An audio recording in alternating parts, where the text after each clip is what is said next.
ouvinte, muito bem-vindo ao PokerCast do grupo Super Poker. Eu sou o Guilherme Calil. E eu sou o Marcelo Lanza. E chegamos à entrevista do fantástico, sensacional, fabuloso Leandro Braza. Que parada, Marcelo Lanza, o primeiro entrevistado do PokerCast de todos os tempos. Programa número 1 está de volta e temos áudios, nós vamos colocar aqui áudios do primeiro programa, claro, lá no final, depois das notícias, depois da entrevista. Lembrando que o PokerCast é trazido a você pela Bodog, pela Suprema Poker, pela Pay for Fun e pela SX Poker. Perguntas, participações, sugestões, promoções e comentários. O nosso e-mail é pokercast@gruposuperpoker.com.br, Instagram e Twitter, @guicalil e @lanzamaia. Nosso telefone é 31 975 18 9609 para nos mandar aquela mensagem carinhosa de áudio no WhatsApp. Temos um monte de áudio importante nesse programa, ou para entrar para o nosso grupão do Telegram. E antes das notícias, eu já vou chamar de reto o Bodog Poker. O Bodog Poker tá com a série, ainda tá rolando, vai até o dia 26/6. Então você ainda tem mais uns 10 dias aí para jogar a primeira série de poker do mundo com prêmios cotados em criptomoedas. Eram 100 eventos, vários já passaram, mas tem um montão de eventos ainda.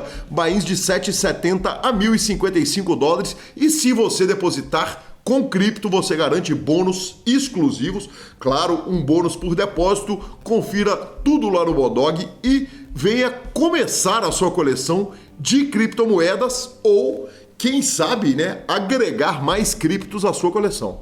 Aí sim. É disso que o povo gosta. É exatamente disso. Aproveitar que as cripto estão em baixa e começar a fazer dinheiro desde cedo.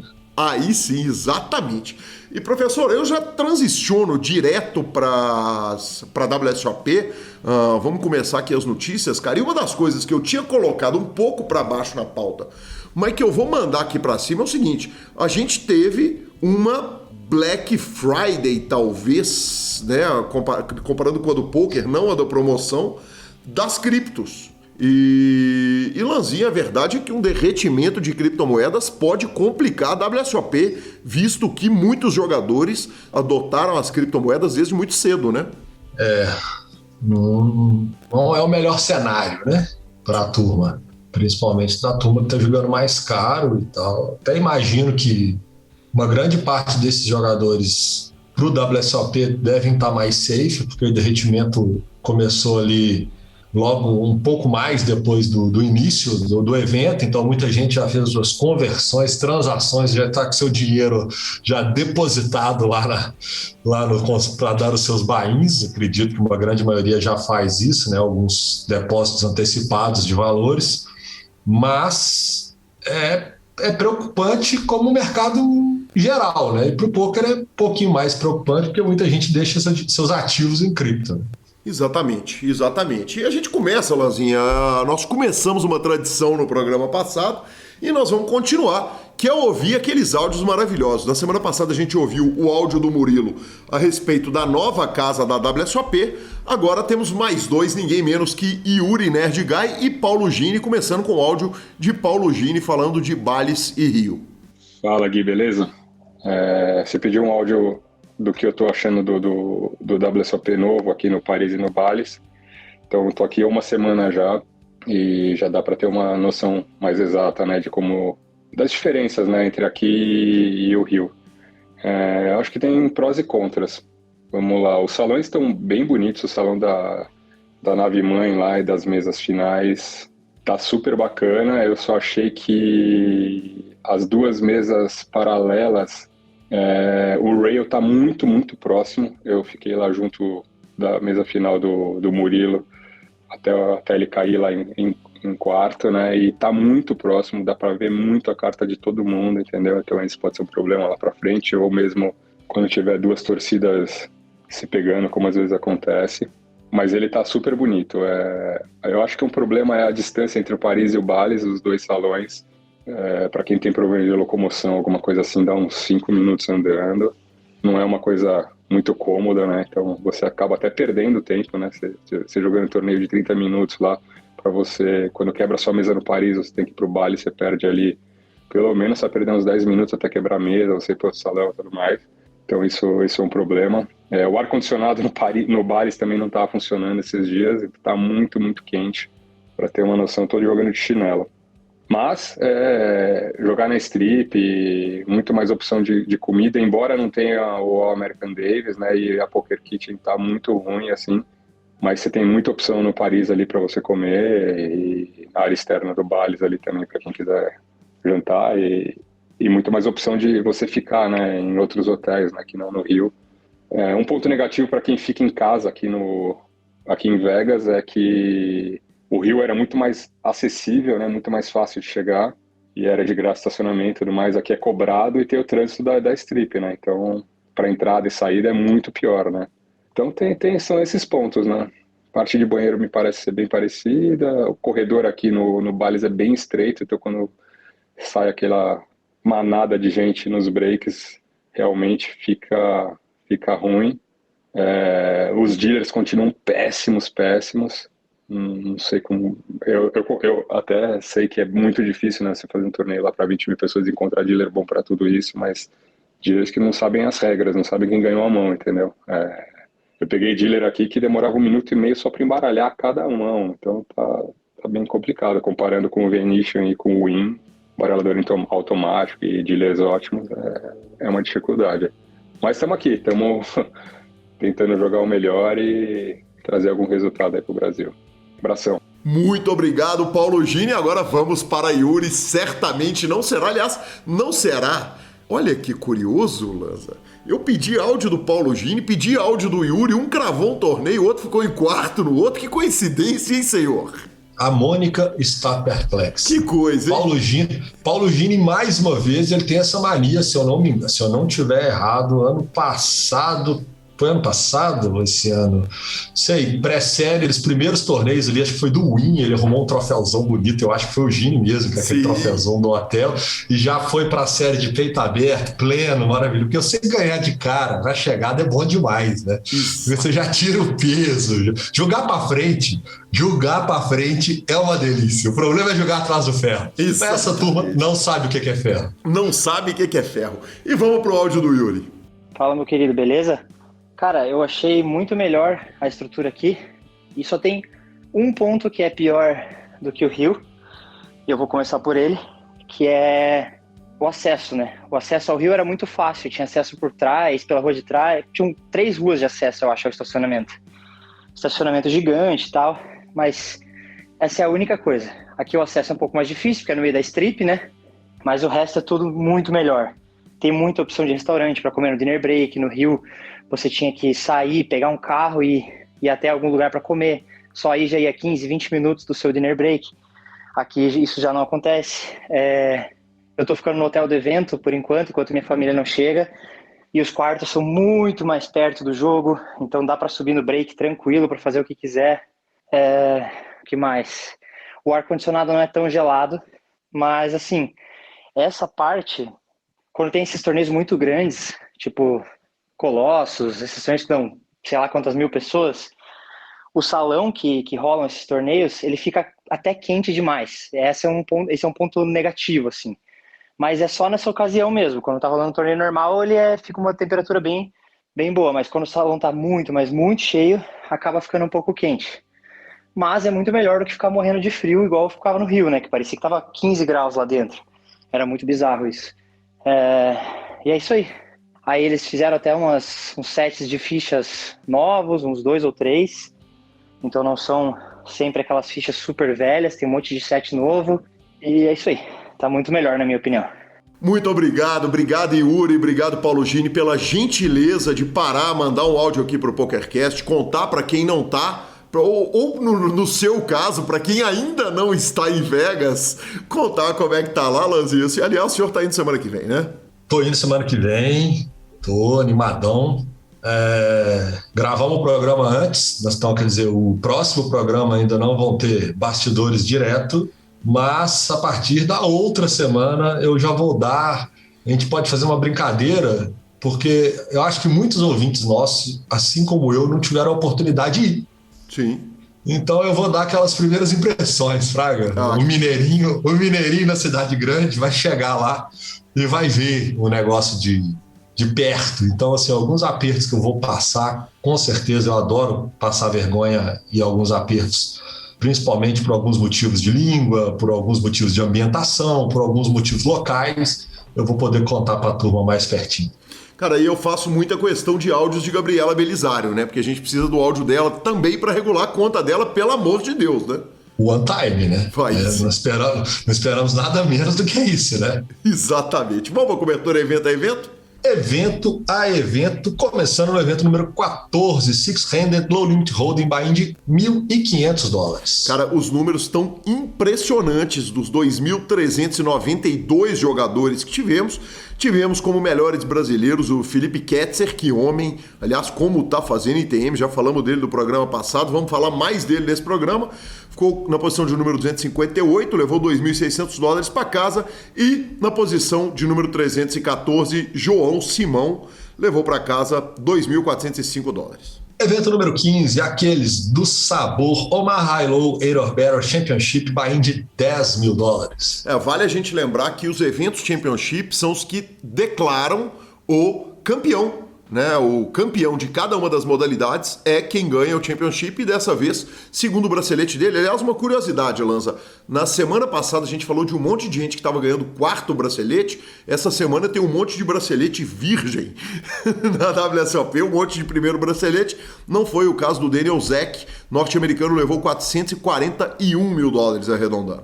Evento número 16, No Limit Hold'em buy-in de $3.000. 1.240 entradas. O primeiro colocado foi o Stefan Lehner, da Áustria, levou $560 mil.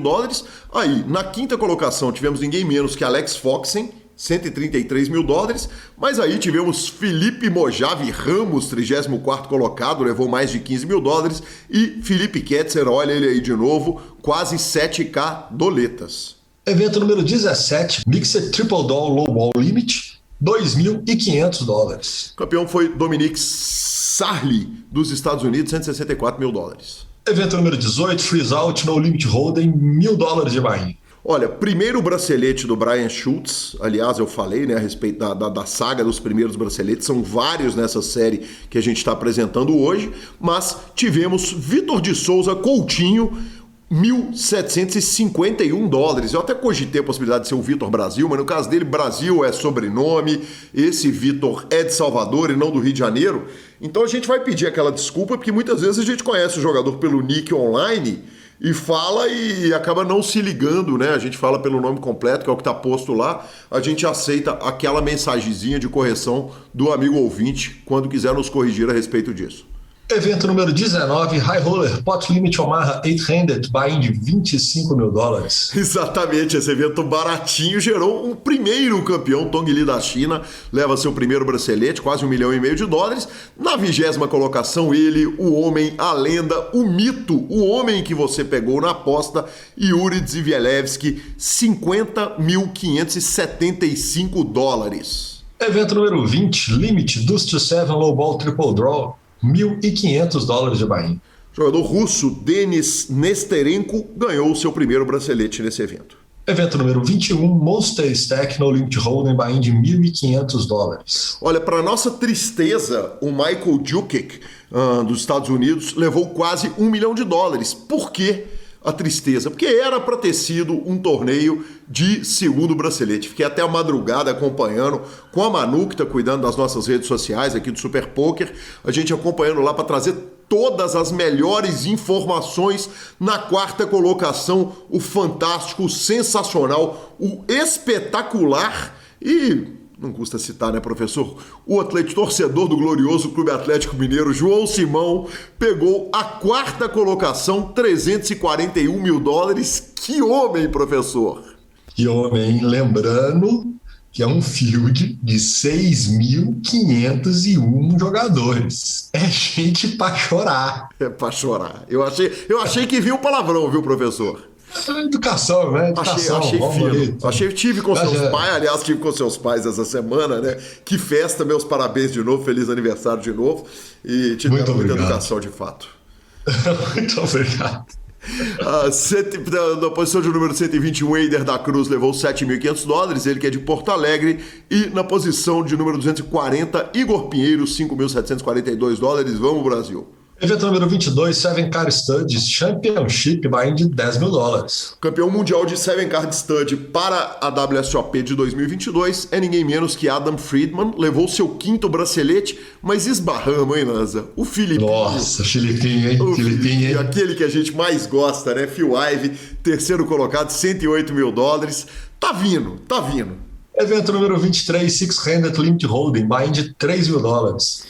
213 entradas, o Jerry Osmus ganhou esse bracelete, $142.147, 4º bracelete do jogador, que homem.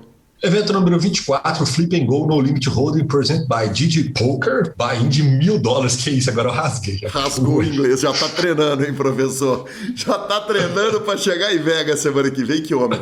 Cara, esse evento é demais, né? Todo mundo recebe 3 cartas, distribui-se as cartas, abre o flop, tem uma descarte e é um flipaço. Todo mundo tem que jogar a primeira mão. Quem classifica já tá ITM e o torneio continua normalmente.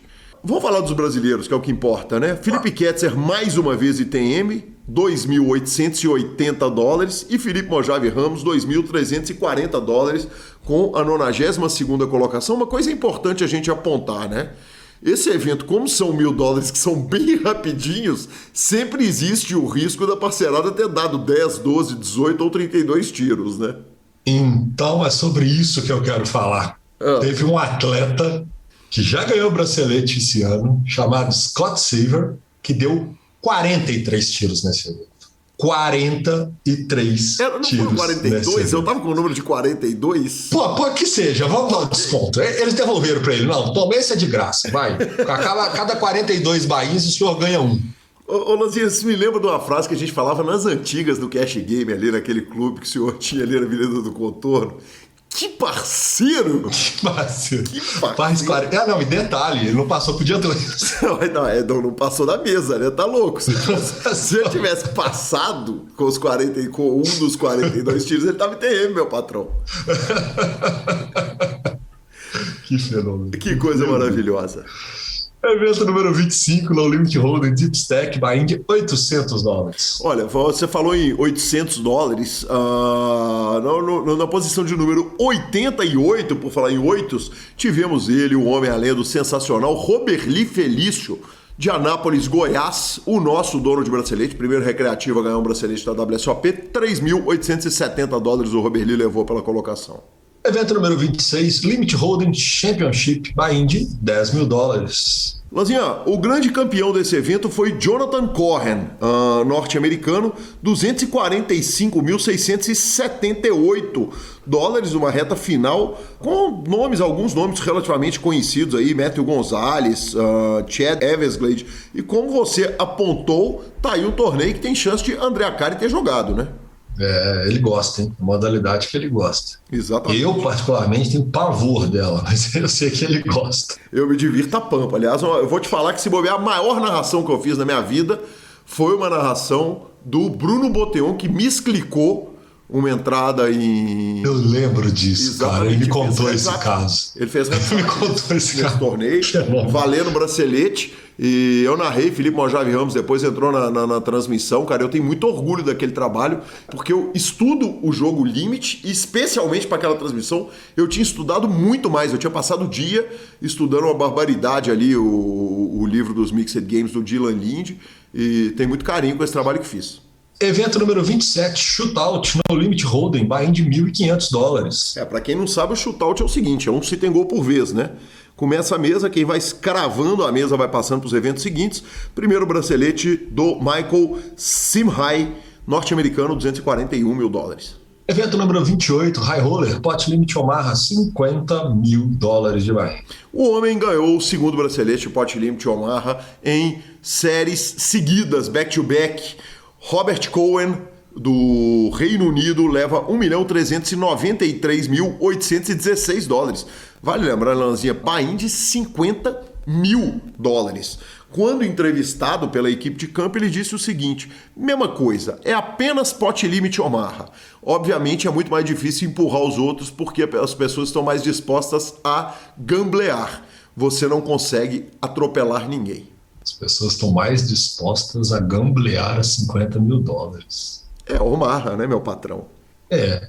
Achei que a turma estava mais disposta a gamblear no mais barato, mas tá tudo certo. Quem sabe nós jogamos fora todo um discurso a respeito de criptomoedas lá no começo. Quem sabe? Quem sabe? Evento número 29, No Limit Dust 7, Low Ball Draw. Opa! Single draw esse? Esse single draw. Esse é o puro, esse é o raiz. Limite, exatamente, raiz, 1.500 doletinhas. E por falar em homens que tiram o meu sono, ontem até alta madrugada estava eu acompanhando Yuri Dzivielewski na cobertura escrita que conduzimos ali. Não teve transmissão, não teve nada e, cara, que demais, Yuri, parabéns. Quarta colocação, $37.379. Teve perto, viu? Teve perto. Ele mostrou peito, chovou quando tinha que chovar. E apesar da gente não ter tido a chance de acompanhar muito de perto, foi demais. O grande campeão do torneio foi o Max Coleman, levou $128 mil. Boa. E WSOP nós encerramos, mas temos os laterais ali, né? Exatamente, cara. Teve, especialmente no Vinicius, né, cara? Paulo Gini, a gente já tinha falado lá no começo, mandou um áudio pra gente. $40.079. Ele cravou o evento número 66 lá no Vinicius. $600 no Limit Hold'em. Deep Stack arrumou $40 mil e o José Carlos Brito cravou o evento número 48, $1.100. Monster Bounty para $29.576. É o Brasil brilhando em todos os campos da Cidade do Pecado. Bom, a nossa segunda notícia do dia, ele que já está de volta de Covid, a notícia que eu tenho é que ele já está nos planos, apesar de não estar aparecendo nos resultados, contra alguém que literalmente está para jogo. Também comentamos dos 42 ou 43 buy-ins. Scott Silver confirma heads up contra Phil Hellmuth. Cara, demais, né? Phil Hellmuth, inclusive, volta, né? Aliás, ontem, cara, como eu torci pra perder a aposta. A turma brincou, falou, pô, o Lanza tá apostado no Yuri. Eu falei, deixa eu falar, eu quero pagar 300 pro Lanza nessa parada, tá louco? Rapaz, eu quero pagar também do Mojavão. Exatamente. É só vinho, eu quero comemorar, eu quero beber junto. Não tem conversa. O que eu quero pagar mesmo são os braceletes de Gabriela Belisário, né? Agora, se der pra eles ganharem esse bracelete a partir de sexta-feira da semana que vem, eu fico mais feliz, porque aí eu literalmente bebo junto. Exatamente, não. E se Gabriela Belisário cravar o bracelete, eu te pago 100, mas eu vou consumir uns 1.000 na festa. Não, aí falta álcool. Falta álcool no estado de Minas Gerais. Exatamente. E de Nevada, né? Aí é loucura. E de Nevada, porque começaremos por lá. Exatamente. Cara, Scott Silver confirmou então o heads up com Phil Hellmuth. Vale lembrar que no último encontro deles era $400 mil de cada, vale 800 mil. E agora o Silver topou, é direito dele, né? Ele tem direito de jogar mais um heads up. Então agora são $800 mil de cada jogador para $1.600.000. Claro que o Phil Hellmuth não está botando 800k do bolso dele, né? Ele foi acumulando aquelas vitórias, acumulando, e caso o Hellmuth vença o quinto round agora, ele pode simplesmente virar e falar tchau, obrigado, estou $1.600.000 mais rico e ir embora do desafio. Mas nesse desafio especificamente agora, nessa rodada, nesse quarto round, ele não poderia sair, já explicamos isso também aqui no PokerCast, e vamos ver o que dá. Vamos ver o que dá, né, professor? Fala, né? Bala, olha, uma coisa importante. Se o Silver ganhar, o Phil Hellmuth pode botar $1.600.000 do bolso dele e eles fazerem um desafio de $3.200.000. Interessa. Esse tá louco, esse assistiremos, né, professor? Nossa última notícia do dia é que saíram os rankings do BSOP. Cara, e tá apertado, viu? Tá apertado. O ranking geral tem, na primeira colocação, Celso Luiz Sirtoli, que já estava, né, no ranking passado, era Sirtoli e Mesquel na primeira e segunda colocação. Continua. Agora o Sirtoli com 1.910 pontos, Mesquel com 1.867. Seguido pelo Salsicha, pelo Jefferson e por João Bauer. Depois ainda tem grandes nomes do pôquer no top 10, Rodrigo Garrido, Fernando Cunha, Arenstein, Ricardo Nakamura. Fernando Cunha não, né? Fernando Cunha não, o índio. Pelo amor de Deus. Exatamente. Não, senão não aguenta. Exatamente. Cara, ou seja, grandes nomes aí nessa reta final. Certamente vamos ter uma entrevista incrível de campeão no final do ano. Já no ranking de Omaha, cara, o Murilo Milhomem não tá tão distante do Arenstein, que é o segundo colocado, mas já está abrindo uma pontinha ali, 906 pontos a 850. Na terceira colocação temos José Heraldo O Rádio, seguido por Ricardo Nakamura e o Lúcio Antunes. Lúcio Antunes que lidera o ranking dos Mixed Games. Ele está com 565 pontos. Em segunda colocação, Marcelo Corrêa da Cunha, Marcelo Lanza. Quem é Marcelo Corrêa da Cunha? Ah, tá bom. Inhonho. Exatamente, achei que eu te pegava nessa. Aqui não. Marcelo Corrêa da Cunha é o Inhonho, 549 pontos, ele que pulou no mar por meros R$300 no Rio de Janeiro. 4 horas da manhã no frio e provavelmente na chuva. Felizmente Iemanjar nos devolveu ele, né? Ela não quis levar ele pro fundo do mar. Vai jogar baralho. Na terceira colocação temos empatados Regina Kassab, que fez segunda colocação no Million, segunda colocação no BSOP São Paulo e cravou o 8 Game do Rio de Janeiro, e Guilherme Decour, empatado com ela, 545 pontos, e na quinta colocação ninguém menos que Geraldo César Neto, e com isso encerramos a sessão de notícias.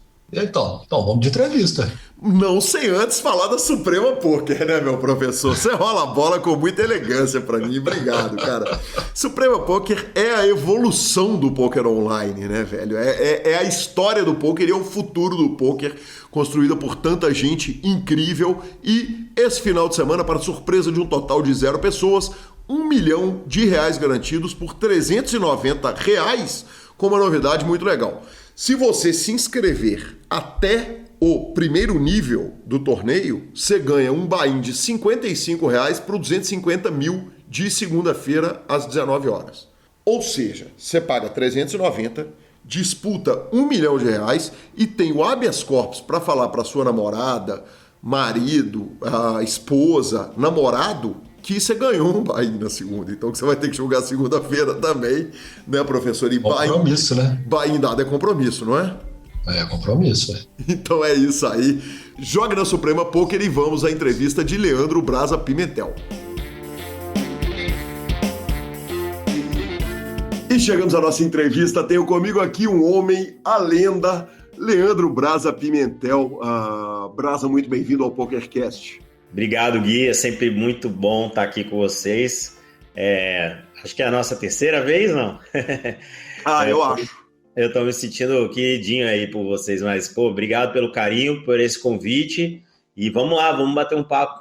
Braza, algumas coisas. Você é o primeiro entrevistado da história do PokerCast. Eu gostaria de lembrar, eu vi essa entrevista, uma entrevista muito legal, um bate-papo muito legal. Na verdade, você deu aquela primeira entrevista pro Murta. Foi, verdade. Nossa, quantos anos isso? Tem muitos anos. Aquilo é de novembro de 2008. Nossa, bastante. E, Braza, eu vinha preparando a pauta da entrevista e qualquer forma que se for contar a história do poker nacional, se o seu nome não for citado muitas vezes, essa história está sendo mal contada. Ela estaria sendo mal contada.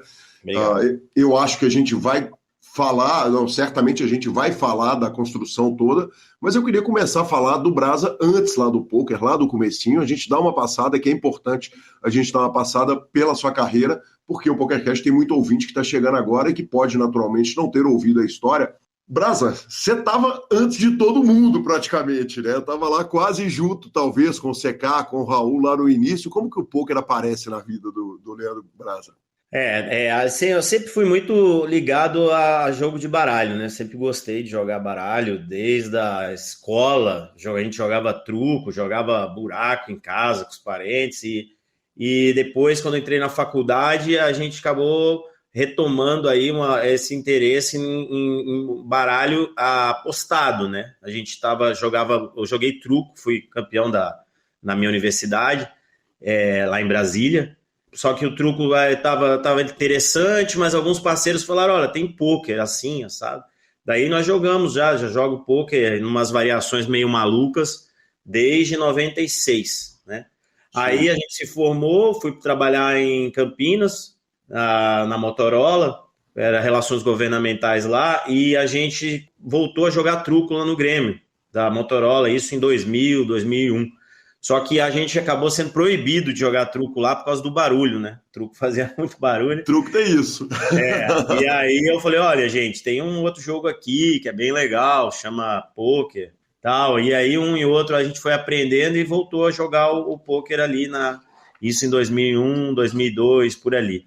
E aí esse pôquer que começa dentro da empresa, acabou indo para o home game no meu apartamento, e foram surgindo os personagens, né? Surgiu o Léo Belo, surgiu o DC, o Igor Federal, e mais pessoas. Até um dia o Acari, o Fábio Deuzebra saíram de São Paulo, foram lá, visitaram, e a gente fez esse home game que acabou sendo ali o berço dos jogadores mais importantes, alguns dos jogadores mais importantes do início do poker no Brasil. E aí, para responder sua pergunta diretamente, a gente quis expandir, né? Tinha mais gente interessada Na época, o Orkut tinha uma comunidade bem presente, né? Bem intensa ali, que chamava Poker Brasil.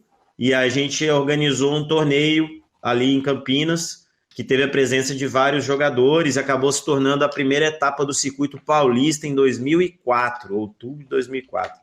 Que o CBH é o circuito mais tradicional, né? Até hoje é o mais antigo e em atividade, certamente. Exatamente. Daí não teve mais fim, né? Porque da etapa de Campinas foi para a etapa de São Paulo, São Caetano, mais e mais pessoas participando. A gente definiu que ia ser um circuito, acho que fez 10 etapas, terminou em 2005. Acabei sendo campeão paulista, primeiro campeão paulista. E aí a gente já, no meio ali, nos finalmente, a gente já criou a empresa, primeira empresa de pôquer, de organização de torneios. A gente começou a organizar de forma mais profissional, e aí, com a entrada do André Acari como sócio da nossa empresa, a gente criou o BSOP, e daí vem a história toda, que todo mundo acho que já sabe onde chegou, né? Exatamente. Brasa, uma pergunta que me ocorre aqui naturalmente é o seguinte, quando você enxerga aquilo lá do começo, é óbvio que você não conseguiria imaginar o que virou, mas botar a mão na coisa para tocar de forma empresarial o negócio, na época devia ser uma loucura total. Quer dizer, como é que você registra uma empresa de organização de evento de pôquer? Quer dizer, eu imagino que vocês enfrentaram. Conta pra gente um pouco como é que era você chegar num hotel e falar, quero fazer um evento de pôquer. Era bem complicado, né? Você pode imaginar que lá no começo era entendimento de 99,9% das pessoas que pôquer era ilegal. Pôquer era jogo de azar e ponto. Hoje é fácil, né? As pessoas falam, não, pôquer é esporte de habilidade e tal. Mas isso foi um conceito, um entendimento que durou anos para ser atingido, e contou aí com o trabalho de muita gente boa, né? Nós vamos falar sobre isso, claro. Mas lá atrás era completamente cinzento, para não dizer ilegal, né? Então, como eu trabalhava na área de relações governamentais, eu tinha um entendimento jurídico, né, razoável, e eu, na nossa interpretação, ao ler o Código de Contravenções, a gente viu que existia espaço, sim, para o pôquer ser colocado dentro de uma legalidade, do entendimento de legalidade. E a gente arriscou. Então a gente cria a empresa, começa a fazer torneios, e óbvio que lá no começo a gente recebeu a visita da polícia, né? Em alguns eventos nossos, a polícia apareceu, não só em São Paulo, como depois aqui em Santa Catarina, né? Onde eu resido aí há 16 anos. Então a polícia foi chegando e a gente teve que peitar, muitas vezes. A gente quis que a polícia desse prosseguimento aos processos para que a gente tivesse um processo julgado procedente à nossa tese, de que pôquer era um esporte de habilidade, era um jogo de habilidade, né? Então, o começo foi bem, bem difícil. Por outro lado, de vez em quando eu falo isso com meus sócios hoje, foi bom que fosse difícil, porque as grandes empresas demoraram para olhar para o Brasil, né, as grandes empresas de pôquer, né? Então a gente conseguiu sair de zero de investimento, porque não tinha concorrência, para a empresa que hoje a gente tem, né? Que é a Stack, hoje o BSOP, o tamanho que é. Talvez se lá no começo as grandes empresas do Mundiais tivessem falado, não, poker é legal. Aí vem um Harrah's, vem um WSOP, dado o começo, talvez eles tivessem matado a nossa empresa lá atrás, né? Sim. Então a gente, por um tempo, navegou em águas bem turbulentas e difíceis, mas navegou sozinho. Eles deram chance pra gente, né? Deixaram abrir nossos outs. Sem dúvida nenhuma. Perdão, e eu peço perdão ao amigo ouvinte também pela voz que tá, quer dizer, o Brasil tá todo mundo gripado. Eu tô nesse time também. Então tá nós muito estamos frio aqui, rapaz. Exatamente, do nariz com problema em Santa Catarina, o nariz com problema nas Minas Gerais, então eu já pedi desculpa antecipadamente. Certamente não vai atrapalhar em nada o nosso papo. Brasa, você falou o seguinte, a gente quis que a polícia chegasse e conduzisse o processo para a gente ter uma vitória, mas por mais que eu não vou falar que é um coin flip perigoso, mas é o 80-20 que pode bater os 20 também, né, da ilegalidade. A gente não sabe o que vai acontecer no judiciário, quer dizer, isso pode cair na mão do juiz que tem um problema, que tem... A questão é que a gente não estava mais satisfeito em não ter uma definição. Ainda que a definição fosse, em alguns casos foi, tá, em primeira instância, contrária ao nosso entendimento, é melhor um entendimento, uma definição do que ficar sem saber onde a gente vai pisar. Né? Porque não é nada nem nada. Eu tinha abandonado meu emprego, o Léo também, o Akari também, a empresa dele, entendeu? Então a gente estava investindo tempo, dedicação, e a gente queria saber onde a gente estava pisando. Então foi interessante, e foi uma briga de muitos anos, que contou com a participação decisiva da formação da CBTH, da Confederação Brasileira de Texas Hold'em, que pôde, sim, angariar outras parcerias que deram condições para que a gente contratasse escritórios, né, de advocatícios que pudessem elaborar a nossa tese de uma maneira mais compreensível, né, e que pudesse, sim, brigar no campo jurídico para que a gente existisse o entendimento que existe hoje. Né, que a gente sai de 2007 com a polícia entrando no torneio dos campeões do BSOP, torneio mais importante do ano. A gente sai de 2007 com isso, com hoje a gente fazendo torneio em Brasília para as forças policiais e jurídicas, onde só joga juiz, embargador, delegado, entendeu? Então Sim. Você tem uma virada, guinada de 180 graus aí, né? E fantástica. Hoje o entendimento está aí, mas foi uma luta árdua de pareceres, de entendimentos, de ações policiais, de processos perdidos e depois ganhos em instâncias superiores, e é isso. Brasa, e teve apoio dos sites, quer dizer, na época, Full Tilt, PokerStars, Best Poker foi apoiador do BSOP de primeira hora. Eles apoiavam a luta, quer dizer, eles davam suporte, dinheiro, enfim, ajuda? Sem dúvida, na verdade eu disse aqui CBTH, mas a gente lembra, CBTH teve força para chegar onde chegou com a ajuda dos sites, ajuda decisiva. Os sites claro, ninguém é 100% bonzinho no mundo, os sites queriam, né, o mercado nacional desenvolvido, crescido, então eles sim apoiaram, contribuíram financeiramente, contribuíram também em termos de inteligência e conhecimento nos argumentos, porque eu acredito que esse debate, essa discussão de legalidade do poker aconteceu em diversos países. Sim. Né? Games of chance ou games of skill, né?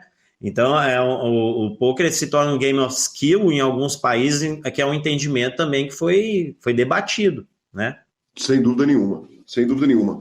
Brasa, lá no seu começo de carreira, na hora que você sentava para jogar com os caras da Motorola, depois sentava para jogar, porque os seus sócios eram a realeza da malandragem do poker nacional, no melhor sentido da palavra malandragem.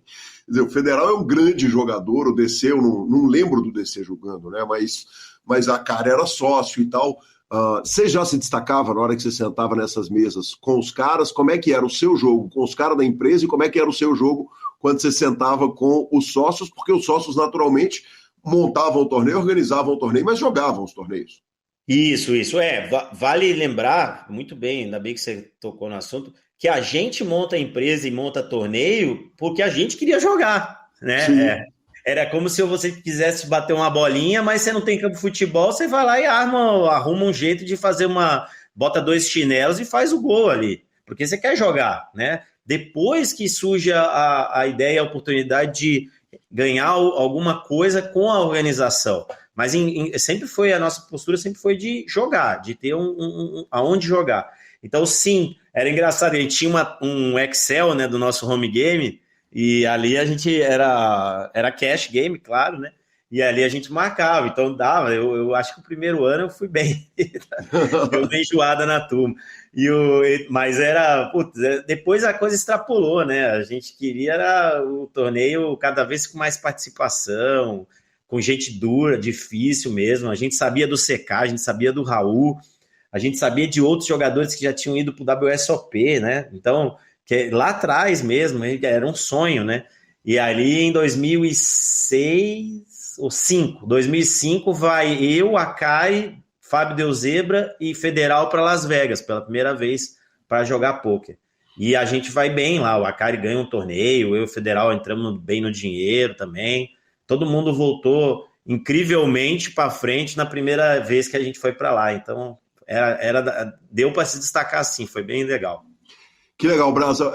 Essa ida de 2005 para Las Vegas, e aí você pode mandar o entrevistador para aquele lugar se você tiver vontade, fica à vontade, mas vocês estão indo com que dinheiro? Quer dizer, é com o dinheiro do poker que vocês estão ganhando aqui, é com o dinheiro que vocês estão ganhando?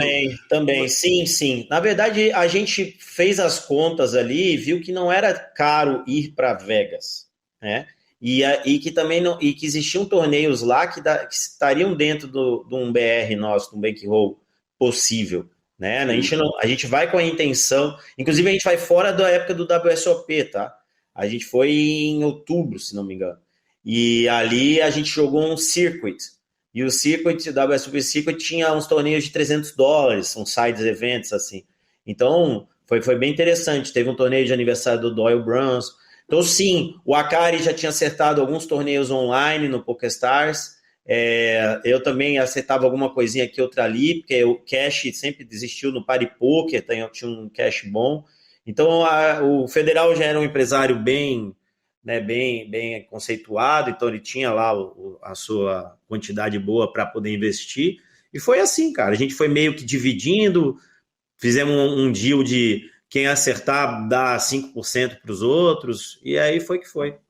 Com esses caras era muito tranquilo, né? Quer dizer, um pôquer mais fácil, com uma turma que era um pôquer muito baseado numa esperteza mesmo, né? Numa percepção. A literatura de pôquer naquele momento, em 2005, ela era um bebezinho, né? Você tinha ali alguma coisa escrita pelo Sklansky e tal, mas muito pouca gente estudava pôquer, né? Então, vocês irem suapada ali com 5% era quase uma garantia de que algum alívio a gente ia ter ali na viagem, ou não? É verdade. Na época, o Léo Belo tinha muito. Ele importava alguns livros pela Amazon, então a gente tinha lido Super System, Sklansky, aquela basicão, né? Mas, sim, por exemplo, o Zebra não lia em inglês, Federal não lia em inglês. Então, como você falou, a gente foi mais no feeling e na malandragem de jogo do dia a dia do que por uma teoria, baseado numa teoria muito grande. Mas deu bom, viu? Porque mesmo nessa época, Vegas também tinha uma parceirada boa lá para dividir ficha com a gente. Que coisa maravilhosa.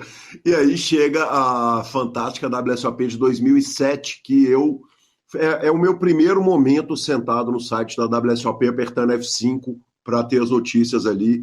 É aquela mesa final sua fantástica de 2007. Aquela série você já vai para fazer uma retaça, quer dizer, o momento entre 2005 e 2007, o que acontece para chegar no ponto de você fazer uma mesa final, o Juliano Maezano ser bolha de uma mesa final também da WSOP? A gente já tinha ido em 2006, eu ganhei uma vaga no main event no PokerStars, então eu já tinha ido jogar no ano anterior, né, WSOP main event, já não era assim primeira ida realmente, e nesse ano de 2007 eu tive o patrocínio da Tower torneio, né? Então a gente foi com uma retinha razoável ali, nada muito caro, né? E para nossa felicidade, logo acho que no segundo torneio já foi esse torneio de $1.500, WSOP 1.500, que deu 3.100 e poucas pessoas. Eu acho que foi o maior field off main event na época. Então, poxa, chegamos lá, até brincamos, logo que chegou tinha um cartaz escrito Final Table e uma seta. Eu lembro que eu tirei uma foto com o Léo e falei, ó, é para onde a gente vai. E 3 dias depois ele estava lá, né? Primeira vez que um brasileiro tinha chegado no AFT. Foi bom, foi muito bacana. É uma grande lembrança. Que demais, que momento maravilhoso. Com uma curiosidade, né? A torcida não podia assistir. Então, uma coisa que eu vi em matérias da época é que a torcida ficou do lado de fora do lugar onde você estava jogando, assistindo no corredor, com meia hora de delay. Foi uma loucura. Isso aí, para você entender, o WSP nunca tinha feito uma transmissão, um streaming de nenhum torneio deles. Sim. Nesse ano, eles decidiram testar um formato que eles iam fazer uma mesa com cortinas escondendo a mesa na área do evento, mas ninguém ia conseguir enxergar a mesa que estava acontecendo lá dentro. E cada jogador poderia escolher 2 pessoas para assistir, ficar na torcida. Então também não foi sem torcida, né? Eu escolhi o Léo, que era também patrocinado pela Tower na época, e a gente sorteou outros e foi o rádio. Então eu fiquei que o rádio valeu aí por uns 30, né? Torcedores. Sim, o rádio sabe ser barulhento quando a gente precisa do barulho, né? E aí, mas ninguém aceitou isso, né? A torcida brasileira na época já era mais barulhenta até do que é hoje, eu acho. Então o que aconteceu? Ficou a Cari, Federal e mais uns 20 do lado de fora da cortina, do outro lado da cortina, berrando e perguntando. O in-call! E eu ia narrando para ele ali, né? O que estava acontecendo. E eles batiam na cortina, fizeram um escarcéu. Foi uma loucura esse streaming aí. Foi uma pena a mesa final, porque eu entrei segundo em fichas e logo no começo eu joguei um 70-30, a Svalete contra a 10, ó, em pré, que o cara acerta o 10 no river, a gente fica culto e aí consegue ainda chegar em 4º lugar. Mas se eu puxo aquela mão ali, a história poderia ter sido diferente, e a galera estava torcendo muito do lado de fora. Quando caiu o 10, eu quase não tive coragem de dizer para eles que a bad beat tinha acontecido. Foi bem intenso. Vale dizer que é o seguinte, a 4ª colocação rendeu $190 mil, $189.249 naquele 2007, com todo mundo ainda swapado, quer dizer, a turma toda ainda tinha o pulso ali. Não, nessa aí a galera dançou, né? Em 2007, como eu fui patrocinado pela Tower, a gente acabou não tendo oportunidade de swapar com ninguém, porque seria assim, um swap caso em algum momento, num late game ali de um torneio, tivesse um outro brasileiro, poderia propor, entendeu? Sim. Mas eu fui limpo, swapado com a Tower, né? Porque isso justo, né? Tower teve um pedacinho para eles lá, e aí, claro, depois que a gente ganha esse prêmio, eu tive uma reunião com eles em que a gente alterou a minha grade de torneios, né? Foi possível, por exemplo, dar buy-in no main event e jogar outros torneios mais caros, já com o lucro do evento, né? Sim, perfeito. Curiosamente, aquele torneio é o primeiro com registro em Random Mob que você tem. O primeiro registro é de junho de 2007, né? É muito grandioso, né? Aquela mesa final era um momento muito especial para o Brasil. Brasa, você teve o primeiro patrocinador foi a Tower, quer dizer, você era a cara da Tower? Sim, nessa época foi o primeiro site realmente que a gente teve um quase patrocínio, vamos dizer, do Party Poker, porque na época do Circuito Paulista a gente trouxe o Clube do Poker como apoiador para a gente, né? Nas primeiras temporada do Circuito Paulista, e o Clube do Poker tinha uma simbiose com o Party Poker, né? Eles eram comissionados pelo Party Poker, então meio que o Party Poker patrocinou, mas indiretamente, né? A nossa participação em alguns torneios antes de 2007. Aí a Tower, a gente teve essa participação, e por conta da mesa final e do resultado, uma pessoa, um empresário lá me procurou, um agente, melhor dizendo, agente de jogador, e disse que existiria a possibilidade de eu ser contratado pelo Full Tilt. Então eu assino um contrato com esse agente, ele vai ao Full Tilt e consegue um contrato para mim como Full Tilt Player, Red Pro, né? Sim. E aí eu converso com a Tower e a gente encerra nosso patrocínio com a Tower. Eu agradeço muito a época, né, a Tower. E aí eu começo a ser Red Pro do Full Tilt com o contrato do Full Tilt da forma como é ali.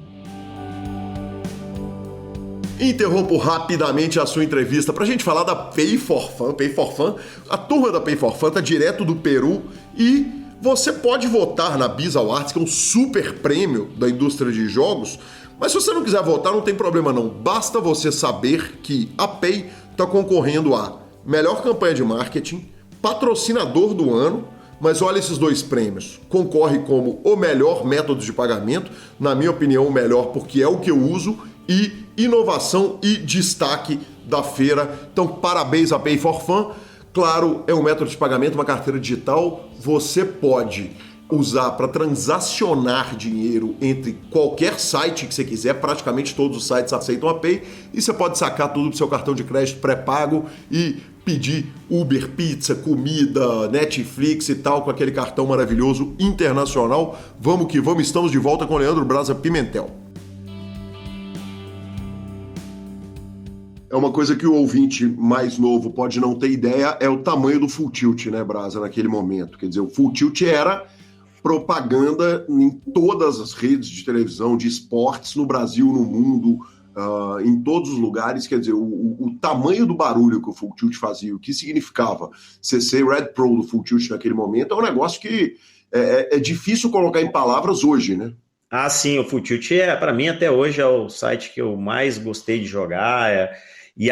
O formato, a fórmula deles de time, né, de Red Pro Team, era muito interessante. Você tinha grandes jogadores encabeçando ali, Phil Ive, Allen Cunningham, Seidel, cara, o Ferguson, gente que pô, era a cara do poker, né? Sim.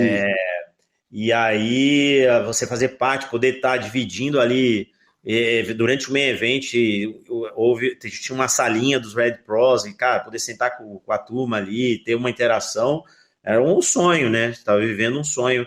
E o contrato era muito bom, eles davam valores para você jogar no site, então você jogava, tinha rakeback de 100%, mais um valor por hora jogada e não precisava devolver nenhum, tudo que você ganhasse era seu. E ainda tinha bonificação caso conseguisse ser capa de revista ou alguma coisa que desse mídia ao Full Tilt. Então, cara, o Full Tilt batia de frente e eu acho que no Brasil ele era maior que PokerStars na época. No Brasil, sim. Penetração Brasil. Então, o site era lindo. Ser Red Pro foi realmente um sonho ali pra época. Com o bonequinho do Brasa, né? Porque o site, o Full Tilt era todo gamificado, né? Então tinha os bonequinhos, tinha caixa automático e tal, não sei o quê. E os Red Pros tiveram as suas caras naquele momento que você assina com o Full Tilt. Você é o terceiro Team Pro, né? Você entra depois do Raul e do CK, se bem me lembro, exatamente. Né? Exatamente, Raul e CK na época. Era você ter o avatar, né? Com a foto que a gente enviou, as fotos. Isso também era um plus, era bem bacana mesmo. Que demais, que demais. Como que era a relação com eles? Era legal, você tinha porta aberta, quer dizer, você entrava, você tinha esse contato todo com os caras com muita tranquilidade, com muita facilidade? Não, em tese, não era. Como eu tinha esse agente, né, que fez a ponte com o Full Tilt, tudo que era comercial era discutido através dele, né? Então eu não tive. Agora, houve momentos, sim, ali de interação de jogo, né? Durante os campeonatos, sim. Eu conversei com alguns deles, mas não cheguei a criar uma amizade ou uma proximidade muito grande com os cabeças, não. Tive com outros Red Pros ali, né? Greg Miller, pessoas assim que na época também eram grandes, né? E que aí tinha uma amizade mesmo. Matt Sol, numa época também, conversamos. E é isso. Mas assim, depois, com o tempo, não criei essa proximidade com os heads do Full Tilt, não. Entendi. Brasa, eles te levavam para torneios pelo mundo? Quer dizer, os torneios principais eram obrigações sua jogar? Quer dizer, o que de ao vivo que entrava nesse contrato inicial? Não tinha isso. É que o formato do Full-Tilt, do patrocínio Full-Tilt era assim, eles consideravam os jogadores Tier 1, Tier 2 e Tier 3. Tá? Então, Tier 1 é... Vamos de trás para frente. Eu era Tier 3. 3, né? Então, o Tier 3 é alguém que já teve um destaque internacional razoável e um grande destaque nacional. Sim. Tá? Então tinha uma condição X, etc., mas que não envolvia bancar, patrocinar torneios, não. Tá? Eu jogava por conta meu próprio buy-in, do bolso. Tier 2 eram os jogadores que já tinham braceletes. Então, que tinham destaque internacional, claro, por conta do bracelete, né? Ou um WPT, ou algum título internacional. E aí, esses sim, eles tinham certos buy-ins para jogar mundo afora, né? E Tier 1 eram os que tinham vários braceletes, né? As sumidades, grandes jogadores por si, como eu citei, Phil Ivey, Seidel, Allen Cunningham, caras multi-braceletados aí, né? Então, esses eu tenho certeza que praticamente o jogo deles todo era bancado pelo Full-Tilt, né? Sim, perfeito. Brasa, logo na entrada para o Full-Tilt, você ganha um F-Tops, que era uma série que corresponde hoje tranquilamente a um W-Cup, né? E não tinha, no Full-Tilt não tinha essas questões de buy-in micro, low, médium, quer dizer, o F-Tops era a grande série, os buy-ins eram meio padronizados ali, e você ganhou um evento gigantesco de ninguém menos que Caio Pimenta, né? Foi como se diria, o Sunday Million do Full-Tilt, né? Então foi um evento bem disputado ali. Tinha bastante, além do grande Caio Pimenta, né, nosso amigo, brother na época, além dele, se não me engano, tinha Sean Deeb também na mesa final. Tinha mais uns dois que era top 2 ou top 3 online. Então foi sensacional. Ganhar isso aí, para mim, hoje até guardo como um dos grandes feitos, né? Para mim, ali, tá com essa turma e de igual para igual e conseguir a cravada foi fantástico. Aí sim, a partir dela, ali dentro do Full-Tilt, aumentou ainda mais a nossa, vamos dizer, o reconhecimento interno ali no Full-Tilt, né? Porque como deu divulgação do site, propriamente dito, né? Estamos jogando, né? E consegui ganhar. O site agradeceu e reconheceu bastante essa conquista também. Fora a mídia do poker nacional, né? Foi bem legal. Sim, exatamente. Aquilo foi explosão total. Naquele momento você já tinha sido campeão do CPH, tinha sido campeão do BSOP, quer dizer, tá jogando, tá voando, mas já tinha ali, Brasa, um interesse pelos Mixed Games, né? O seu interesse pelos Mixed começa muito antes do de todo mundo do Brasil. Sim, cara. Mixed Games sempre, para mim, faz parte da minha história de poker. Não tem como separar. Não existe o poker, para mim, no limit hold'em só. Por quê? Como eu te falei, desde a faculdade, lá em 96, 7, 8, a gente jogava Mixed Games lá. A gente não jogava Texas Hold'em nem Omaha propriamente. A gente jogava elevador, crucifixo, o que a gente inventasse lá. Então já jogava high-low lá. A gente tinha vários jogos de high-low lá durante a minha faculdade. No high-low do jeito que a gente imagina, não era Aero Better, né? Então, essa ideia de querer aprender diferentes variedades, diferentes modalidades de pôquer já trouxe comigo desde a minha formação de pôquer lá atrás. E no nosso home game era a mesma coisa, a gente também tinha algumas variações que a gente jogava.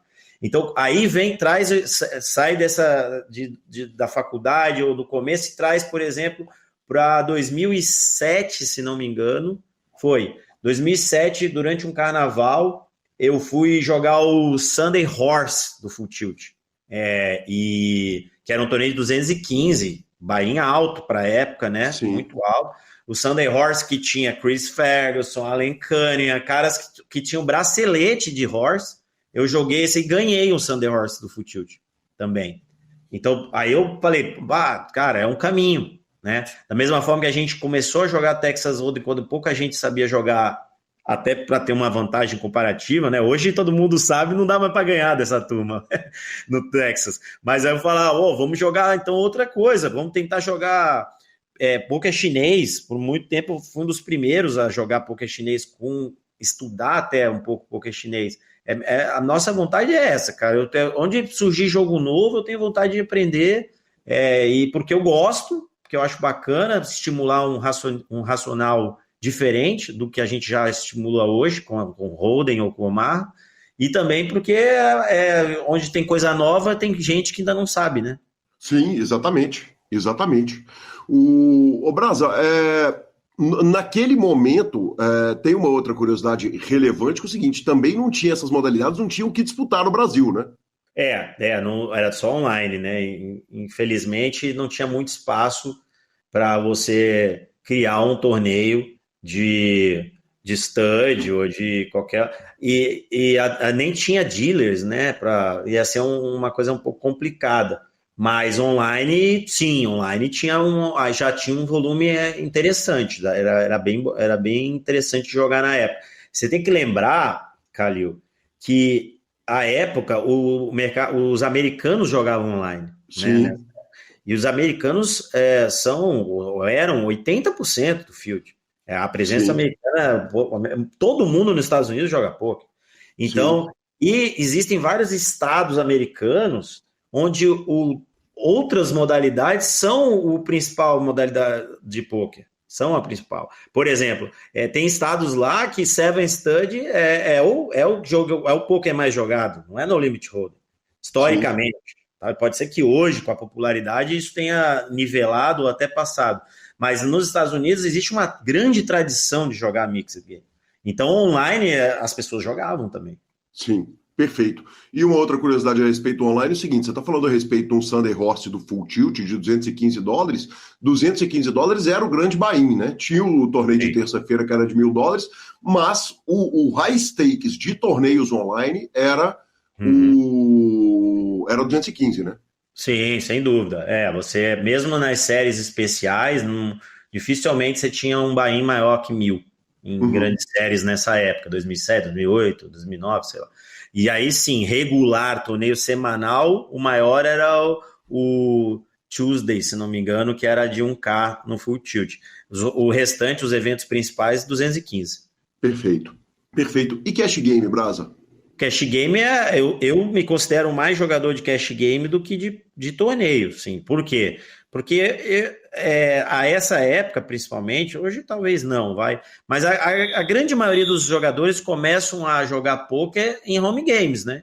E home games que geralmente é uma mesa curta de 6, 5 amigos, geralmente vai ser cash, né? Então, eu sempre gostei do cash, sempre joguei cash game, acho o pessoal do torneio vai brigar se eu falar muito, muito incisivo, mas eu considero o cash game essencialmente mais técnico. Sim. Né? Por quê? Porque o jogo continua técnico, continua com o espaço de ser técnico por toda a sua duração. Enquanto que o torneio, uma hora os blinds engolem a técnica, né? Então, acontecem jogadas onde o cara vai ao in pré porque ele tem que ir ao in pré, né? Sim. Então, não porque... E a técnica do poker, claro, na minha opinião, né? Ela tem uma parte dela que está no pré-flop, mas, na meu entendimento, o grande jogador ele se destaca no pós-flop, né? Em saber jogar em posição, saber jogar pós-flop. Então, o cash sempre tem flop, né? Sempre tem jogo pós-flop. E no torneio, não necessariamente, né? Isso ainda mais falando de No Limit Hold'em, né? Brasa, você era empurrado para jogar cash? Quer dizer, o Full Tilt gostava quando você jogava cash na mesa? Não tinha nenhuma ação para isso, nesse sentido. Eu gostava muito de jogar cash, por quê? Porque eu tinha um salário por hora, então o cash era bom, e eu tinha 100% de rakeback, então o rake gerado em cash é muito maior volume do que eu ficar jogando 3, 4, 5 torneios simultâneos ali, né? Era mais fácil abrir 2, 3, 4 mesas de cash e aí 100% de volta pro bolso, fantástico, né? Exatamente, então, você pode tranquilamente jogar para empatar com esse 100% de rakeback e você vai viver bem, né? Foi. Na época, o Full Tilt sempre foi na vanguarda, né? Então, eles lançaram pela primeira vez aqueles torneios de Zoom, Sim. né? Que era o spin, o rápido, né? O spinning era o Rush, né? Na verdade, Rush, foi uma criação do Full Tilt, o Rush. Né? O Rush, e depois eles adotaram o Zoom, que é um Rush que você dá o fold e já entra a próxima mesa, né? Que era da época, ninguém imaginava isso. Fantástico isso aí. E então, cara, para mim ali era fantástico você ter um 100% de rakeback num jogo desse, né? Muitas vezes que você jogava para empatar mesmo. Sim. E o seu ganho por hora nas mesas, quer dizer, o que ele te pagava nas mesas, você podia estar em qualquer mesa? Valia a mesma coisa? Claro que o rakeback vai ser maior em mesas mais caras, mas você ganhava do Full Tilt para estar na mesa 1, 2 ou na 5, 10, na 10, 20, a mesma coisa? Mesma coisa, era um valor por hora. Então a gente acabava jogando. Em cash game, eu vou te falar que eu fui mais responsável na maioria das vezes do que às vezes em alguns torneios, né? Que a gente podia estar jogando fora do BR em um determinado momento da carreira e tal, mas o cash eu sempre fui. Exceto quando vinha o Deus Zebra, o Federal, vinha aquele. Né, o diabinho do ombro esquerdo e falava, vamos dar um tirinho na 25,50? E aí a gente juntava ali, escolhia uma conta, todo mundo botava lá $500, $1.000, $2.000 cada um e sentava para bater de frente com a turma grande, que a 25,50 era na época a maior mesa mais cara, e o sangue corria ali. Né? De Omar, tá? Diga-se de passagem. Cara, que homens maravilhosos os senhores. E os famosos projetinhos que eu nunca vi dar certo, né? Pode um ou outro ter dado, mas o normal era desastre, né? Cara, eu vou te falar, a gente nem mantinha muita conta disso, porque já deixei alguns anos da minha vida de raiva ali, de potes gigantes que a gente não puxou. Viu? Que demais. E, Brasa, e aí o Full Tilt entra pro BSOP. Quer dizer, o BSOP começa apoiado pelo Best Poker. Quando o Full Tilt, o BSOP vira, a bandeira do BSOP vira Full Tilt, você estava no site? Claro, eu tava sim. Aí, falando como empresário, tá? Sim. O Federal, eu já tinha tomado a minha decisão de vir morar em Santa Catarina. Então, eu praticamente...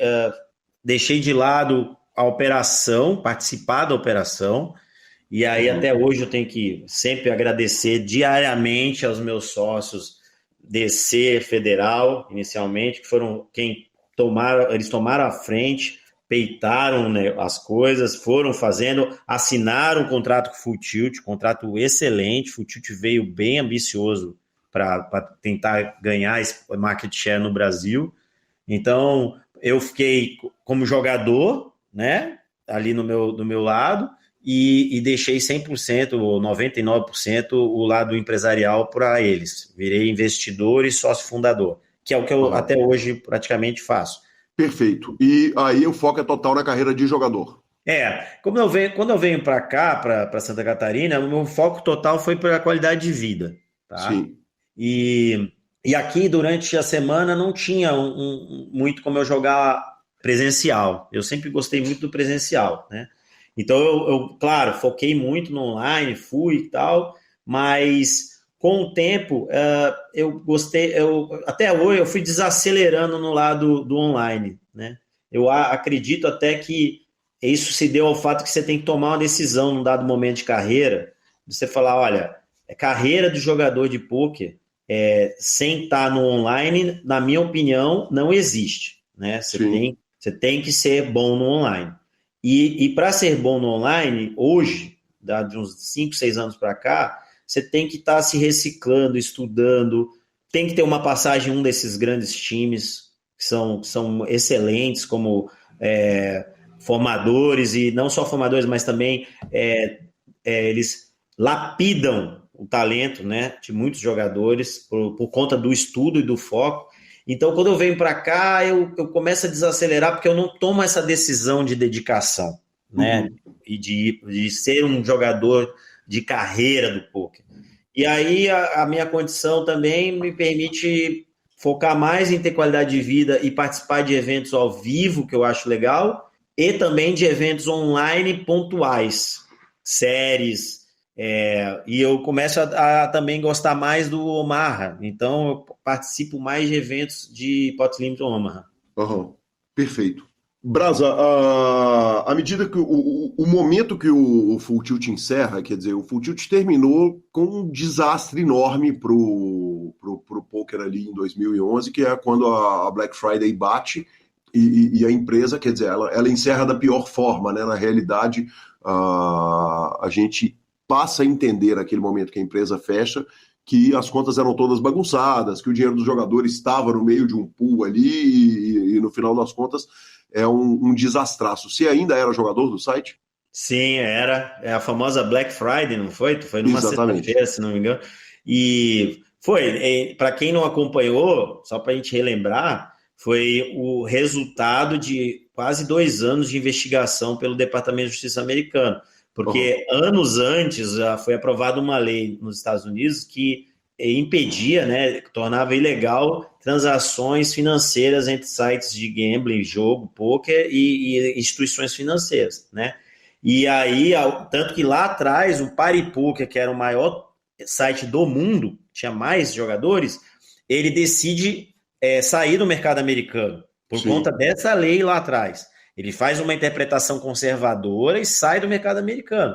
E aí ele deixa de ser o maior site do mundo, passa a ser o PokerStars. 2 anos depois, o Departamento de Justiça americano vem, atua e fecha os maiores sites da época, que era o Full Tilt, o PokerStars, o maior, claro, o Full Tilt, e o Ultimate Bet. Né? O Decano, por exemplo, ficou com dinheiro preso um bom tempo no Ultimate Bet. E aí isso foi um desastre para o Full Tilt, porque, como você bem lembrou, escancarou problemas internos, contábeis e financeiros do Full Tilt, que eles ficaram sangrando, todos esses sites sangraram, né, porque eles perderam o mercado americano, tiveram que tentar tocar só com os outros mercados, que eram, né, não sei dizer nem, mas se não eram nem 20%, eu acho, do field, né, e aí o Full Tilt fecha, e o PokerStars até vem a adquirir, né? O Full Tilt compra o Full Tilt num dado momento. E para o lado jogador, para mim foi horrível, né? Claro, perdi o contrato. Inclusive, o Full Tilt ficou me devendo um pouquinho do meu salário, do meu último salário. Me deveu uma quirela lá. Eu não esqueço, não, tá anotado aqui, viu?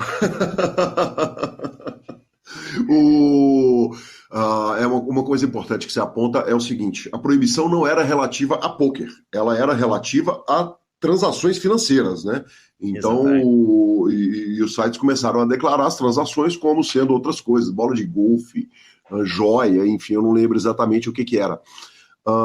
Brasa, o que está passando na cabeça do jogador Brasa? E aí a gente pode falar do empresário também, mas o que está passando na hora que explode uma bomba dessas? Você perde o contato? Você está conversando com o Full Tilt? Tem alguém te posicionando, te dando notícia a respeito das coisas? Não, o Full Tilt ele se blinda, né? Até porque vem acusações de todos os lados, né? Até hoje, existem alguns jogadores que estão meio que queimados, né? O Howard Leder, Chris Ferguson, que era um cabeça, Phil Ivey, por um tempo, muita gente desconfiou que ele sabia dessas irregularidades, mas fazia vista grossa, né? Ele deu uma sumidinha uma época. Então, pra gente aqui, o contato foi simplesmente como se você desligasse o telefone na cara. Eu parei de ter... O meu agente também desapareceu, porque ele ganhava um valor em função do que eu ganhava no mês, então eu parei de ganhar, ele sumiu, né? Então, para nós, como jogador, foi como se fechassem uma porta e largasse a gente no escuro mesmo. E foi horrível no sentido que a gente perde, como eu disse, mais de 70%, 80% do field, né? Então, os torneios que... veja, quando eu me torno... quando eu resolvo sair da Motorola e passo a ser jogador de pôquer apenas, eu ganhei um 150 mais 12, que era um Major da época, que me pagou 40 e tantos mil dólares. Sim. Isso hoje em dia já é um prêmio absurdo. Por quê? Porque tinha 80% era 80% do field era o mercado americano. Então, os garantidos de 200, 300 mil se tornam garantidos de 40, 50 mil. Sim. Então, você tem uma redução do mercado. Você que quer viver do poker, complica absurdo, né? Ficou bem mais complicado para quem queria viver de poker e tinha o online como principal fonte, né, de renda. Sensacional, Marcelo Lanza, que primeira parte gloriosa de Leandro Braza, cara, que cara espetacular. E nós vamos para a rede social, mas não sem antes falar da SX Poker. A SX Poker é muito mais que um clube de poker online, né? E nós falamos tanto da Suprema, né, Lanza? Aquela propaganda fantástica, joga domingo, joga segunda, e quer saber, cara? Você pode jogar pela SX. Então você cria sua continha lá na SX, você tem acesso a tudo que a Suprema oferece, absolutamente sensacional, absolutamente maravilhoso. E claro, a gente sempre fala, né? Você pode se tornar um agente e ganhar uma grana como vários ouvintes já fizeram. Boa! Redes sociais? Redes sociais, cara, coisas que só acontecem na WSOP. A gente fala de que os dealers do Brasil são as melhores. Um jogador chamado Aaron Massey colocou o seguinte tweet: acabei de ver uma dealer asiática numa mesa vazia levantar, andar para outra numa mesa vazia que tinha outra dealer asiática e pregar a mão na cara dela, na WSOP. Então, respeito, né? Impressionante. Esperou os jogadores saírem, as mesas estavam vazias, não atrapalhou o jogo. Respeito. Exato. Você tá louco? Que bagunça do cacete. Você tá louco. Tá doido, cara. Imagina. O cara levanta, pau, e volta. Que mundo que é esse? Aparentemente é a WSOP. É, impressionante. Impressionante, Lanzinha. Tem áudio do ouvinte Douglas Almada, nós vamos ouvi-lo. Eu prometi também outros áudios, então nós estamos com o final da nossa chamada acontecendo aqui. Vamos ouvir Douglas Almada. Fala, Gui, beleza? Se eu não me engano, talvez eu esteja falando uma besteira, mas se eu não me engano, num dos últimos programas aí, alguém mandou um comentário falando que estava assistindo uma série e estava curtindo a série, mas passou a ficar bem mais fã da série quando no meio dela tava tocando a mesma música, tema do PokerCast, né? Eu não vou nem me arriscar a pronunciar o nome da música, porque da onde eu nasci lá, em inglês, era nome de pessoa que nascia na Inglaterra. Então eu não vou nem experimentar. Mas tô assistindo aqui a série Ruptura, capítulo 8 da primeira temporada, né? E uma das cenas aqui é a mesma música. Que da hora. O PokerCast presente em todos os momentos. Sensacional, Douglas, muito obrigado, cara, que legal. Aquela versão é do Hot Rod Combo, né, minha banda, então certamente você não vai ouvi-la em série nenhuma, a não ser que um dia grave um documentário sobre o PokerCast. Exatamente. Mas que legal, muito obrigado e muito honrado de ser lembrado. Lanzinha, tivemos continuação, follow-up daquela conversa no chat da Suprema? Porque na verdade é para dar os créditos, né? Porque ele foi abrir o grupão do PokerCast no Telegram e tava lá o Ramon Amaral. O Ramon Amaral foi ele que me mandou a mensagem na mesa quando eu falei que era o conselheiro, que era o nick dele, e eu não sabia quem era. E ele falou: não, ele tá no grupão do Telegram, e aí ele mandou um abraço lá e tal, mandou o print da conversa. Então, um grande abraço, Ramon Amaral. Maravilhoso, Lanzinha. Eu falei que tinha áudio do primeiro programa. Ouça isso, por favor, senhor. Bacaníssimo nesse torneio é o negócio de dealer em todas as mesas, né, cara? Que acelera muito o torneio, né, cara? Acelera demais da conta, né? E quer dizer, os 45 minutos que duravam os blinds, eles, na verdade, se você for considerar um torneio que não tem o dealer, você não tinha a sensação de 45 minutos, parecia uma eternidade cada hora que o blind durava, porque você jogava muitas mãos, né? Com certeza. E aí, quer dizer, classificamos lá pro segundo dia. Lanzinha, eu e você falando que tinham dealers em todas as mesas no primeiro BSOP que jogamos, em blinds de 45 minutos, que demais, hein, cara? A turma com esse áudio ela vai conseguir ter, quem começou há pouco tempo, vai conseguir ter uma ideia do tanto de tempo que a gente tá no meio. Nós estamos falando de comemorando o fato de ter dealer na mesa com esse mineirês nosso raiz, ainda era mais raiz ainda. E demais. Muito legal. Esse BSOP legal de novembro de 2008, quando Gabriela Belisária foi campeã brasileira, eu fiquei em terceiro. E Marcelo Lanza estava no rail torcendo pra mim e não pra Gabi. Exatamente. Porra, na época eu não conhecia a Gabi. Então eu estava lá, hashtag vamos Guilherme Calil. Vamos que vamos. Deu ela, né? Deu a lógica. Aí não mudou nada de lá para cá também. Exatamente. Só uma constatação. Só uma constatação. Bora de finalização, então? Superpoker.com.br, tudo sobre poker no Brasil e no mundo. Onde tem poker, o Super Poker está na aba de clubes, a guia de clubes do Brasil, onde jogar a agenda diária de torneios, na aba de vídeos e no YouTube, transmissões ao vivo dos maiores torneios de poker do mundo, análises técnicas, mãos da semana e, claro, o PokerCast e Mibilisca.com, cobertura ao mão a mão de torneios pelo Brasil e pelo mundo. Dica cultural. Lanza, eu assisti Hustle, Arremessando Alto, com Adam Sandler, e eu queria discutir com você. Você assistiu? Eu não consegui assistir ainda. Então ficou pra semana que vem, porque você literalmente vai ter a chance de assistir no avião, dessa vez mesmo, né? E é um filme que eu vi o trailer, gostei da pegada e quero ver de verdade. Vi uma crítica muito, muito positiva e é um filme que realmente está no meu top 7 ali pra ver. Cara, eu quero discutir esse filme com você, mas enquanto a gente não discute, começou o Festival Inédit de documentários musicais e eu tô maluco. Se a WSOP já come grande parte do meu dia, agora acabou tudo, acabou vida social e eu tô alucinado. Começou hoje, os filmes foram liberados hoje, eu já vi 3 filmes, porque tinha um que estava liberado antes. Os 3 que vi foram Mangue Beat, que conta a história do movimento Mangue Beat, Chico Sainz, Nação Zumbi. Incrível o documentário, uma história que eu vivi à distância, né? Vivi aqui do Sudeste, mas mostrando aquela cena de Recife, animal. Assisti um filme chamado Quem Que Esteve, que é um documentário de 30 minutos da porta do show do Kiss, os Metaleiros de 1983, e um doc sobre karaokê, que coisa maravilhosa, chama Endless Love, se não me engano, esse documentário, mas corre lá no Inédit, se você gosta de música e gosta de documentários, tem coisa lá pra você ver. Cara, o Gui deu mais do que dica suficiente, eu não consegui ver o filme, realmente não vi nada novo, fica com as dicas de Guilherme Calil para essa semana. Muito obrigado. Lembrando que é o seguinte, lá tem Garotos Podres, Belchior ainda pra ser visto, cara, é tanta coisa legal que eu vou falar, não vai dar tempo para as próximas dicas culturais. @Gui Calil e @LanzaMaia são os nossos Instagrams e Twitters, como diz Marcelo Lanza. PokerCast é trazido a você por Bodog, Suprema Poker, Pay for Fun e SX Poker. Hoje gravado direto do Rabbit Bolinhas Studio. O PokerCast está no Spotify, Deezer, YouTube, Amazon Music e Podcast Players. Nos indique, nos dê 5 estrelas. E a edição é do maravilhoso Rodolfo Vidal. Um grande abraço a todos e até a próxima semana. Valeu!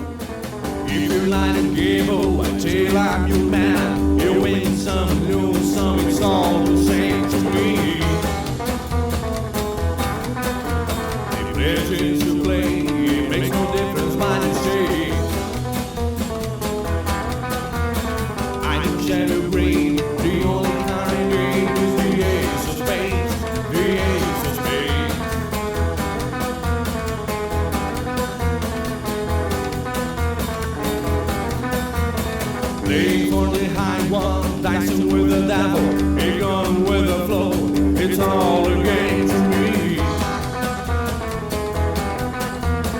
7 or 11, snake eyes watching you. Double up or queen, double sticks or three, 3 aces of spades, 3 aces of spades.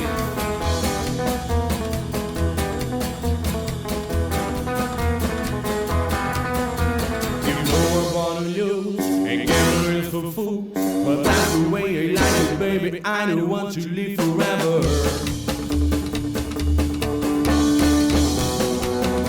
And don't forget the joker.